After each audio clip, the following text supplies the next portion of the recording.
ప్రస్తుత సమాజంలో నేరాలు ఘోరాలు మన చుట్టూనే జరుగుతూ ఉంటాయి, క్రైమ్స్. అయితే మనం ఆ క్రైమ్స్లోకి మనకు తెలియకుండానే మనం వెళ్ళిపోతున్నామా, ఆ గూగుల్లో ఇరుక్కుపోతున్నామా, పోలీసు ఇన్వెస్టిగేషన్ ఎదుర్కొనే పరిస్థితి ఉంటుందా, తర్వాత మనం బయటికి రాలనేటువంటి పరిస్థితుల్లో కూడా వెళ్ళిపోతామా? ఇది ఒక్కసారి ఆలోచించుకుంటే ఒళ్ళు గగురుపాటు కలగజేస్తుంది. కానీ ఇందులో చాలా వరకు నిజం కూడా ఉంది. మనకు తెలియకుండానే, మన ప్రమేయం లేకుండానే కొంత రొచ్చులోకి మనం దిగేటువంటి అవకాశం ఉంది. ఆ రొచ్చి ఏంటంటే ఇలాంటి నేరాలు ఘోరాలు. ఎలా సాధ్యం? ఇది ఎలా జరుగుతుంది? మనం తప్పు చేయనప్పుడు ఎందుకు మనం ఇరుక్కుంటాం అని చాలామంది అనుకోవచ్చు. కానీ ఈ వీడియో కనుక మీరు ఆశాంతం స్కిప్ చేయకుండా కనుక చూస్తే అది ఎలాగో నేను సాధ్యమవుతుందో కూడా మీకు చెప్తాను. ఈరోజు మొబైల్స్, ప్రతి ఒక్కళ్ళు కూడా మొబైల్ లేకుండా ఎవ్వరూ లేరు. స్టూడెంట్స్ దగ్గర నుంచి పెద్దవాళ్ళ వరకు ప్రతి ఒక్కళ్ళు మొబైల్ వాడుతున్నారు. మొబైల్ ఫోన్ వాడుతున్నప్పుడు అందులో డ్యూయల్ సిమ్ కూడా ఉంటుంది. అంటే ఒక్కొక్క పర్సన్ 2 సిమ్లు వాడతారు. అయితే ఈ సిమ్లు వాడేటప్పుడు మనం తెలియకుండానే ఒక్కసారి ఏం చేస్తామంటే ఫ్రెండ్స్ ఉంటారు, అపరిచితులు ఉంటారు. మనం ఏదైనా ఒక బిజినెస్లోనో లేకపోతే ఒక ఉద్యోగంలోనో లేకపోతే ఎక్కడైనా ఒక చోట వెయిటింగ్లోనో ఉన్నప్పుడు ఎవరో మన దగ్గరికి వస్తారు. వచ్చి అంటే నా ఫోన్ పాడైపోయింది, ఒకసారి మీ మొబైల్ ఇస్తారా అంటారు. మొహమాటం, కాదని అనలేం, ఇస్తాం. ఇస్తే వాళ్ళు ఎవరికో ఫోన్ చేస్తారు. ఫోన్ చేసి ఒక 10 నిమిషాలు మాట్లాడతారు, ఇచ్చేస్తారు. పక్కకి వెళ్ళి మాట్లాడినప్పుడు మనకు తెలియదు అవతల వ్యక్తి ఎవరు, అవతల వ్యక్తితో ఏం మాట్లాడాడు, వాళ్ళు బెదిరించాడా, లేకపోతే ఇంకేదైనా వాళ్ళని థ్రెటన్ చేశాడా, లేకపోతే ఇంకే సమాజ విద్రోహ చర్యలకి పాల్పడేటువంటి కార్యక్రమాల్లో ఏదైనా ఇన్ఫర్మేషన్ ఇచ్చాడా, ఇది మనకు తెలియదు కదా. కానీ మన నెంబర్ నుంచి అవతల నెంబర్కి కాల్ వెళ్తుంది. రేపు ఏదైనా సరే ఒక మర్డర్ కానీ, ఒక నేరం కానీ, ఒక సంఘ విద్రోహ చర్య కానీ జరిగినప్పుడు మన కాల్ నుంచి కాల్ వెళ్ళింది కాబట్టి మొబైల్ నుంచి మనం రేపు వెళ్ళి పోలీసుల ముందు నిలబడి దానికి బాధ్యత అయ్యేటువంటి పరిస్థితి ఉంది. కాబట్టి అపరిచిత వ్యక్తులకి మనం ఎట్టి పరిస్థితుల్లోనూ ఫోన్ అనేది ఇవ్వకూడదు. ఇది ఫస్ట్ పాయింట్. ఇంకా మన సిమ్ములు ఉంటాయి. సిమ్ములు కొన్ని ఏం చేస్తామంటే మనం వాడేసి మళ్ళీ నెంబర్లు మార్చుకునేటప్పుడు ఆ బయటికి తీసేస్తాం.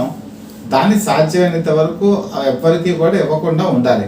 ఎందుకంటే చాలామంది ఫ్రెండ్స్ అనో లేకపోతే రిలేటివ్స్ అనో లేకపోతే బంధువులను మన ఫోను ఉన్నటువంటి మొబైల్ వాడిన దాన్ని ఇచ్చేసి వేరే నెంబర్ తీసుకున్నప్పుడు ఇది వాళ్ళ దగ్గర నుంచి వేరే వ్యక్తుల దగ్గరికి వెళ్ళినప్పుడు ఇది ఎవరి చేతుల్లో పడుతుందో తెలియదు, వాళ్ళు ఎటువంటి పనులు చేస్తారో తెలియదు. మన ఫోను సిమ్ కనుక మనం వాడకపోతే, అది రీఛార్జ్ కనుక టైం అయిపోతే దాన్ని డిస్ట్రాయ్ చేసేసుకోవటం చాలా మంచిది. ఇలాంటి వాటిల్లో మనం చాలా అప్రమత్తంగా ఉండాలి. అయితే ఇప్పుడు telephone regulatory authority of India ట్రాయ్కి వచ్చేప్పటికి ఒకప్పుడు మొబైల్ సిస్టమ్లో సిమ్స్ మనం వాడేటప్పుడు మనం ఒక సిమ్ తీసుకుంటాం, ఒక నెంబర్ మనకి అలాట్మెంట్ ఇస్తారు. ఈ నెంబర్ అలాట్మెంట్ ఎక్కడి నుంచి వస్తుంది? అంతకుముందు దాన్ని ఎవరైనా వాడి ఉండొచ్చు. మనం 2001 సంవత్సరం అప్పటి నుంచి కనుక చూసుకుంటే అప్పుడే స్టార్ట్ అయింది మొబైల్ వాడకం. తర్వాత కాలంలో ఒకళ్ళు వాడినటువంటి మొబైల్ సిమ్ని 6 నెలల పాటు ఆ టెలిఫోన్ ఆపరేటర్, మొబైల్ ఆపరేటర్ ఏం చేసేవాళ్ళు అంటే 6 నెలల పాటు దాన్ని ఎక్కడా కూడా ఎవరికి ఇవ్వకుండా ఉంచేవాళ్ళు. 6 నెలలు అయిపోయిన తర్వాత, ఆ పీరియడ్ తర్వాత ఆ నెంబర్ని వేరే వాళ్ళకి అలాట్మెంట్ ఇచ్చేవాళ్ళు. అంటే మనం కొత్త సిమ్ తీసుకునేటప్పుడు ఆ నెంబర్ అంతకుముందు ఎవరైనా వాడి ఉండొచ్చు. అంటే 6 నెలల పీరియడ్ ఉంది కాబట్టి అక్కడి నుంచి వాళ్ళకి వచ్చే ఫోన్ కాల్స్ మనకి రావు.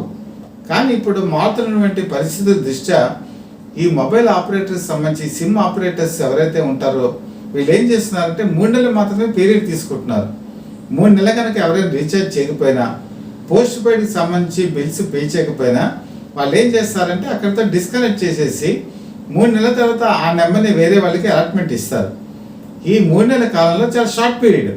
ఈ షార్ట్ పీరియడ్లో ఎవరో వాళ్ళకి తెలిసినటువంటి పాత వాడినటువంటి సిమ్ వాళ్ళ తాలూకు వాళ్ళు ఎవరైనా మనకు ఫోన్లు చేస్తారు. ఇది మనకి చాలా డిస్టర్బెన్స్గా ఉంటుంది. వాళ్ళు ఎవరో తెలియదు, అపరిచిత వ్యక్తులు ఎవరో తెలియదు, ఎందుకు కాల్ చేస్తున్నారో తెలియదు. ఈ రకమైనటువంటి ఇబ్బందులు కూడా చాలా వరకు ఎదుర్కొంటుంది ఇక నుంచి 1 year పాటు దీన్ని చేస్తే బాగుంటుంది. అంటే అంతకుముందు వాడిన వాళ్ళ సిమ్స్ మరి ఇంకో వాళ్ళకి అలర్ట్ చేసేటప్పుడు ఒక 1 year టైం పీరియడ్ కనుక తీసుకుంటే లాంగ్ పీరియడ్ కాబట్టి ఇలాంటి అన్నోన్ పర్సన్స్ నుంచి వచ్చే కాల్స్, ఇబ్బందులు ఈ కొత్త కస్టమర్స్కి ఉండవు. అయితే ఇప్పుడు ఒకప్పుడు ఆధార్ కార్డు చూపించేస్తే సిమ్ కార్డ్స్ ఇచ్చేవాళ్ళు. కానీ ఇప్పుడు కొత్తగా ఏం చేశారంటే ఇంకా దీన్ని పటిష్టమైనటువంటి భద్రత ఏర్పడటం మధ్య మనం థంబ్ ఇంప్రెషన్ వేయాలి, మన ఫొటోస్ తీస్తారు.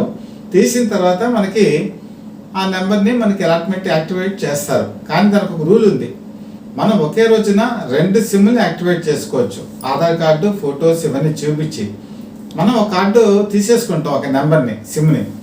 కానీ రెండోది ఆప్షన్ వాళ్ళ దగ్గర ఉంటుంది. అంటే ఎవరైతే మనకి సిమ్ వెండర్స్ ఉంటారో, డీలర్స్ ఉంటారో వాళ్ళ దగ్గర ఒక ఆప్షన్ ఉంటుంది. కొంతమంది డీలర్స్ ఆశపడో డబ్బులకి ఇదయ్యో ఏం చేస్తున్నారంటే ఈ రెండో సిమ్ యాక్టివేషన్ ఉంది కదా, అంటే 2 సిమ్లకు అవకాశం ఉంది కాబట్టి రెండో సిమ్ని అపరిచిత వ్యక్తులకి అలాట్మెంట్ ఇచ్చేస్తున్నారు డబ్బులు కాసిపడి. దీనికి 500 నుంచి 1000 రూపాయలు, 2000, ఇంకా కాస్ట్ అయితే 3000 వరకు కూడా ఇస్తున్నారు. దాంతో ఈ నెంబరు ఇంకో రెండో నెంబరు మిగతా వాళ్ళకి వెళ్ళిపోతుంది.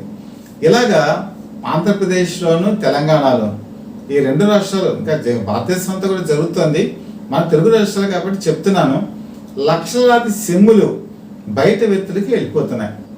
ఈ బయటికి వెళ్ళినటువంటి వ్యక్తులు ఎవరు, వీళ్ళు దేనికి ఉపయోగిస్తారు, దీని పరిస్థితి ఏంటి అని ఆలోచిస్తే మన పేరు మీదే ఉంటుంది, మనకు తెలియదు. మరి అపరిచిత వ్యక్తులకు వెళ్ళిపోతుంది. చెన్నై వెళ్ళిపోయినట్టుగా కూడా చాలామంది చెప్తున్నారు. బెంగళూరు, ఢిల్లీ, ముంబై ఇలాగ చేయటం వెళ్ళిపోయినప్పుడు అక్కడి నుంచి వేరే దేశాలకు కూడా వెళ్ళిపోతుంది. For example China, Japan, Singapore, Malaysia, Taiwan, Cambodia ఇలాంటి దేశాలు కూడా ఈ సిమ్ములు చేరవేయబడుతున్నాయి. చేరవేసిన తర్వాత ఇంటర్నేషనల్ కాల్స్ దాన్ని తీసుకొని వాళ్ళు ఏం చేస్తారంటే రకరకాలైనటువంటి యాక్టివిటీస్కి పాల్పడతారు.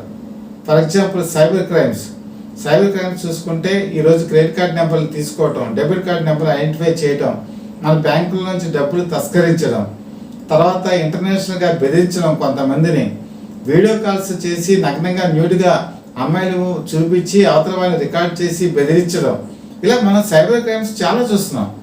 ఇలాంటి వాటన్నిటికీ కూడా ఈ సిమ్ములే వాడుతున్నారు.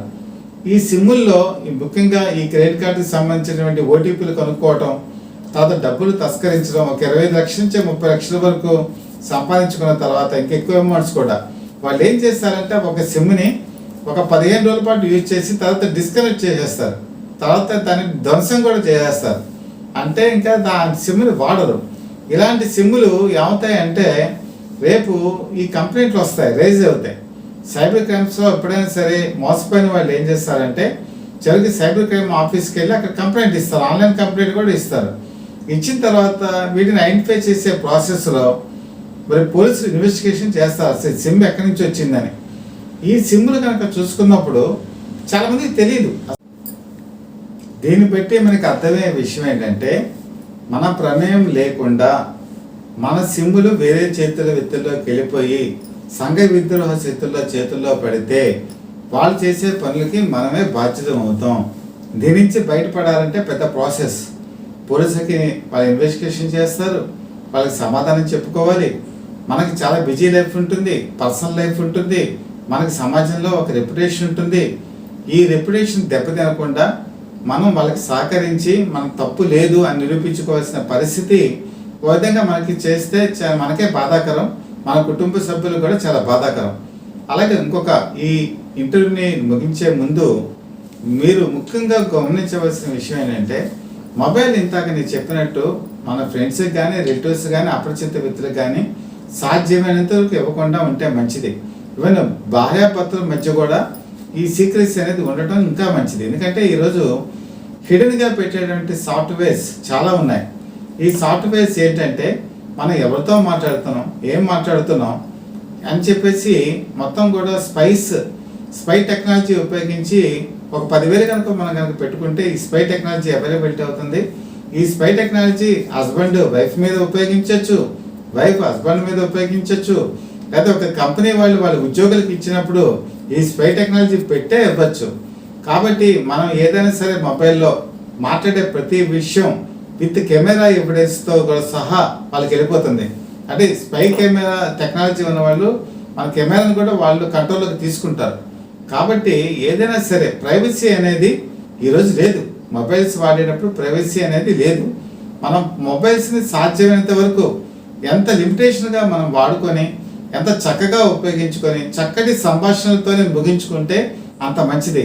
అంతే కదా అని విపరీతమైన ధోరణులతోనూ విపరీతమైన అపరిచిత వ్యక్తులు మాట్లాడటంతోనూ అనేక అన్నెసరీ విషయాల్లో తలదోచడంలోనూ వివాదాల్లోకి కానీ మనం మాట్లాడేటువంటి అన్నీ కూడా రికార్డ్ అవుతాయి.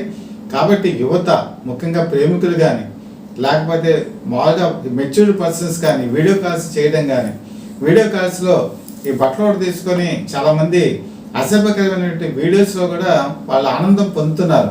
సంబంధాలు బాగున్నంత వరకు బాగానే ఉంటాయి. సంబంధాలు చెడిపోయిన తర్వాత వాళ్ళు మనం బ్లాక్మెయిల్ చేయటం, తర్వాత వాటిని వేరే వాళ్ళకి సర్క్యులేట్ చేయటం, చివరికి సమాజంలో మనకున్న పరువు ప్రతిష్టకి పోతుందని భయపడటం, ఇవన్నీ కూడా చాలా ఇబ్బందికరమైన విషయాలు. కాబట్టి ప్రతి ఒక్కరు జాగ్రత్తతో ఉండాలని చెప్పి ఒక సీనియర్ మోస్ట్ జర్నలిస్ట్గా మీ అందరికీ కూడా విజ్ఞప్తి చేస్తూ, ముఖ్యంగా Satyam for the people live TV ఈరోజు ప్రపంచవ్యాప్తంగా యూట్యూబ్లోను మరియు ఫేస్బుక్లోను ప్రత్యక్ష ప్రసారాలను అందజేస్తుంది. అయితే చాలామంది వీడియోస్ చూస్తున్నారు, లైక్ చేస్తున్నారు, కామెంట్స్ కూడా ఇస్తున్నారు. ఇంకా చాలామంది లైక్ చేయండి, మీ కామెంట్స్ మాకు తెలియచేయండి. అలాగే సబ్స్క్రైబ్ కూడా చాలామంది చేసుకోవట్లేదు. మీరు ఎంత సబ్స్క్రైబ్ చేసుకుంటే మాకు అంత సపోర్ట్ దొరుకుతుంది. బెల్ ఐకాన్ ప్రెస్ చేసి సపోర్ట్ చేసి, అలాగే మీ వీడియో కనుక మీకు నచ్చినట్లయితే మీ ఫ్రెండ్స్కి, మీ రిలేటివ్స్కి మీరు షేర్ చేసి సత్యం ఫర్ ద పీపుల్ లైవ్ టీవీని ముందుకు నడిపించడంలో మీ పాత్ర మాకెంతో సహకారం కూడా చాలా అవసరం. కాబట్టి ఆ విధంగా చేయాలని మనస్ఫూర్తిగా కోరుకుంటూ మీ చీఫ్ ఎడిటర్ డివిఎస్ఎస్ కృష్ణప్రసాద్.